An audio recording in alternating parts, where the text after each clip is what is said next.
So I want to explore with you this model that is called the 10 Ways of Human Development. And before we do that, I want to talk with you a little bit about what development means.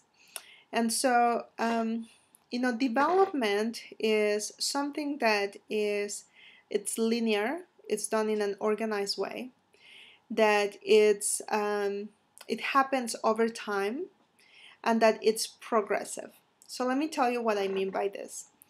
When you think about a baby, so a baby, in order for the baby to be able to walk, it starts first by feeling its space in the world. You can see a baby moving their feet, their legs, to try to have a sense of there's the space that they occupy and their strength in their legs. Then they start crawling, and once they start dominating crawling, then they start walking, and once they can dominate walking, then they start running, right? So you can see in this example that it's linear, right? The baby cannot just all of a sudden start running. There's a progression of the things that happen, right? It happens in an organized way. So you cannot learn how to run and then how to walk, right? It's progressive. So once you've learned something, once you've developed in some way, unless something really traumatic happens, you don't forget it. So we as human beings, once we learn to walk, we just embody walking. We just know how to do it. And it happens in organic time. So you cannot push development. Even though some parents try to get their kids to walk as soon as they can or to talk as soon as they can, it happens in organic time. When the body is ready is when it happens. The same happens with our development. The other thing I want to say about development is that originally it was thought that we stop developing once we reach maturity.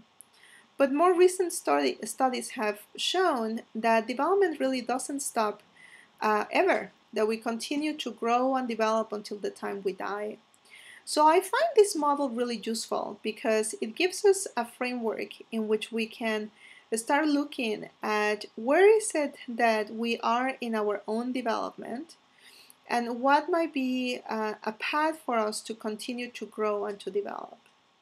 So I'm going to talk about the 5 top ways of development. You can read about the other 5 in the article that James Flaherty wrote. And these are the ones that you'll find most commonly in people you meet.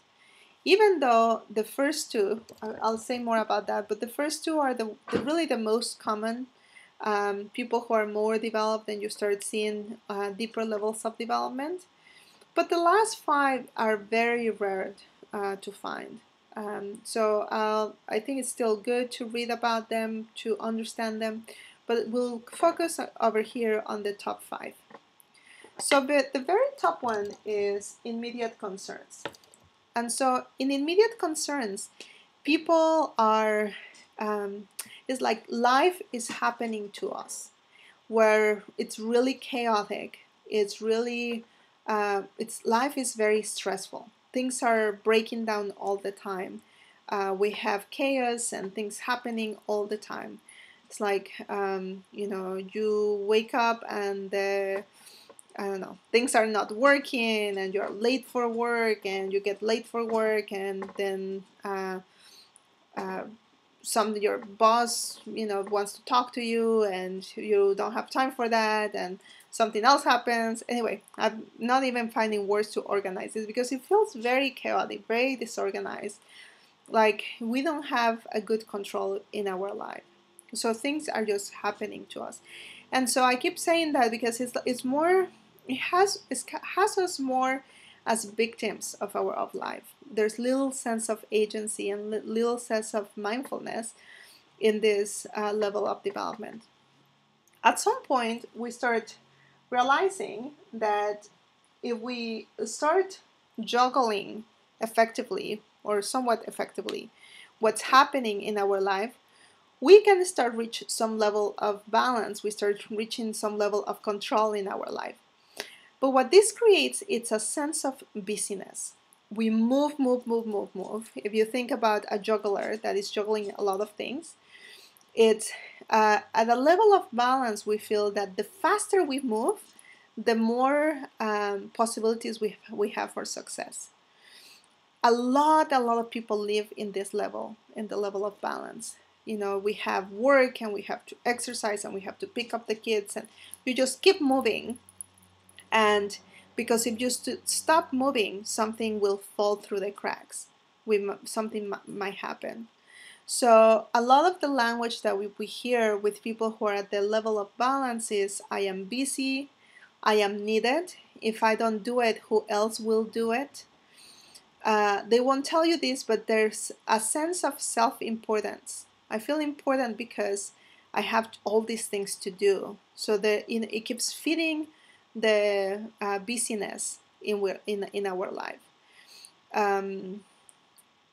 We think that we are the ones who have to solve all those things around. So people who are at balance have a hard time delegating, have a hard time collaborating, and have a hard time just understanding what their priorities are, because everything seems important.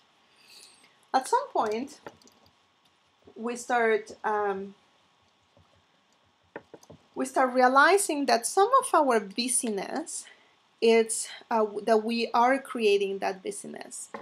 That some of our busyness, it's part of the narrative that we're creating in the world in which we're living. And we start realizing that not everything is important, that that I have gifts to contribute, but others also have gifts to contribute, and that you find that it's much more effective when others are able to contribute to a project rather than you doing it all on your own.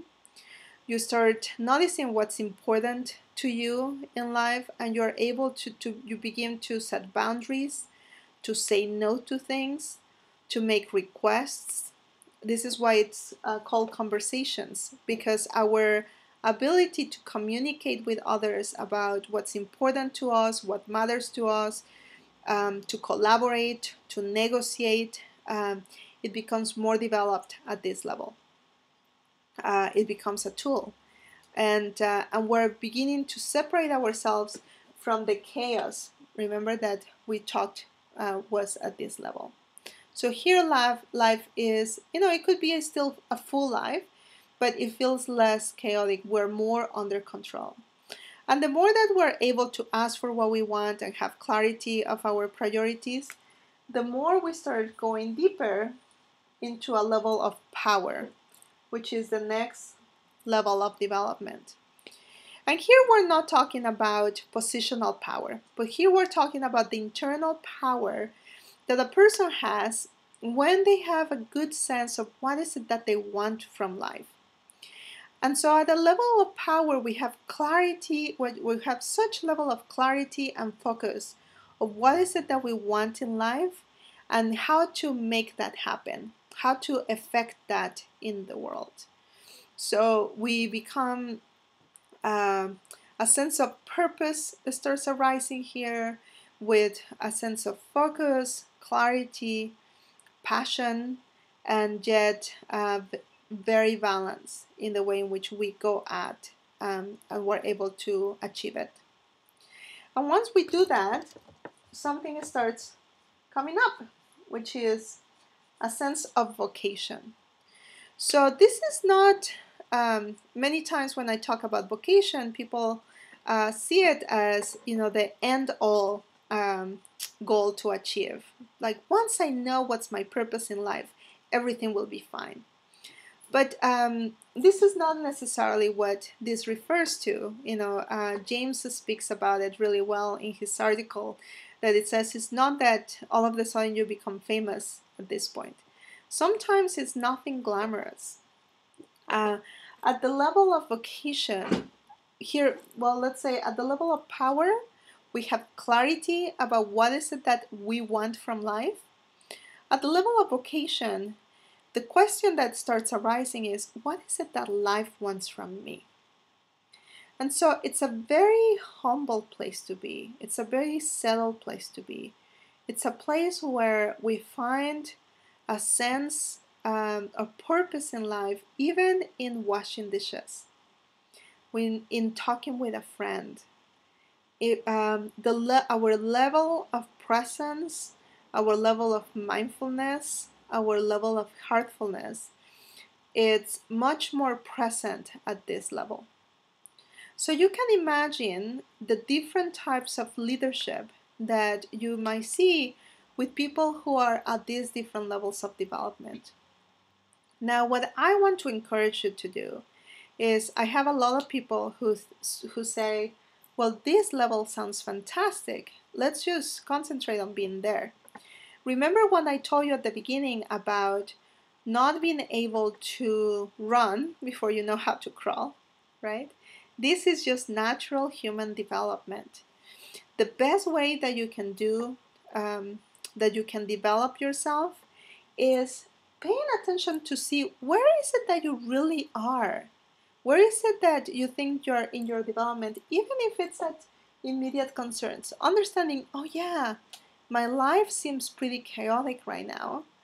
And just by that awareness, you can start seeing, as you can start noticing some separation, which will naturally start taking you at deeper levels.